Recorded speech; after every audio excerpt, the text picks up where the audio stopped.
Bonjour à tous. Un troisième homme en garde à vue, l'homme de 33 ans, a été interpellé vendredi soir.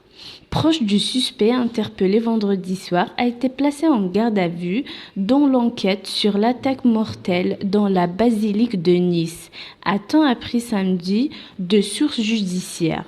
L'homme âgé de 33 ans était présent lors de la perquisition des policiers au domicile du deuxième suspect soupçonné d'avoir été en contact avec l'assaillant de la veille des faits. On essaye de clarifier son rôle dans tout ça, a précisé la source judiciaire. Le deuxième individu âgé de 35 ans a été interpellé vendredi à Nice entre 18h30 et 19h et placé en garde à vue. Jeudi, un premier suspect âgé de 47 ans avait été arrêté après avoir été vu aux côtés de l'agresseur sur des images de vidéosurveillance la veille des faits. Il était encore en garde à vue samedi matin, a précisé la source judiciaire.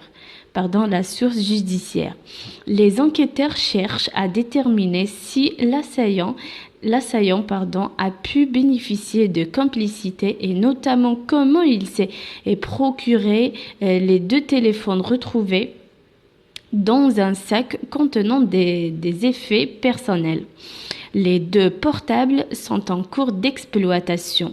L'assaillant arrivait la veille ou l'avant-veille de l'attaque. Selon les premiers éléments de l'enquête, Brahim Issaoui, un Tunisien de 21 ans, est arrivé à Nice la veille ou 2 jours avant l'attaque au couteau, qui a fait 3 morts. Jeudi 8h29, il est rentré dans la basilique Notre-Dame de l'Assomption, dans le centre-ville de Nice, où il a égorgé une femme de 60 ans, Nadine Devilliers, et le sacristain Vincent Loquet, âgé de 55 ans, une mère de famille brésilienne de 44 ans, Simone Barreto Silva, poignardée à plusieurs reprises et décédée dans un restaurant à proximité où elle s'était réfugié.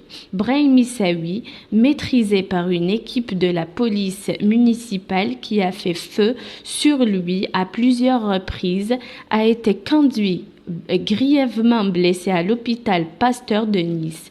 Inconscient, il n'a pu être entendu par les enquêteurs.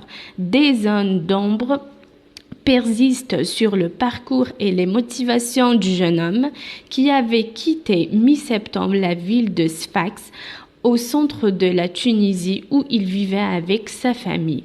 Arrivé clandestinement en Europe par l'île italienne de Lampedusa le 20 septembre, il aurait débarqué sur le continent à Bari, dans le sud de l'Italie, le 9 octobre. Selon sa mère, Brahim Issaoui, réparateur de moto, faisait la prière depuis 2 ans et demi. Il ne sortait pas et ne communiquait pas avec les autres. En Tunisie, il avait des antécédents judiciaires de droit commun de violence et de drogue, selon la justice tunisienne qui a également ouvert une enquête.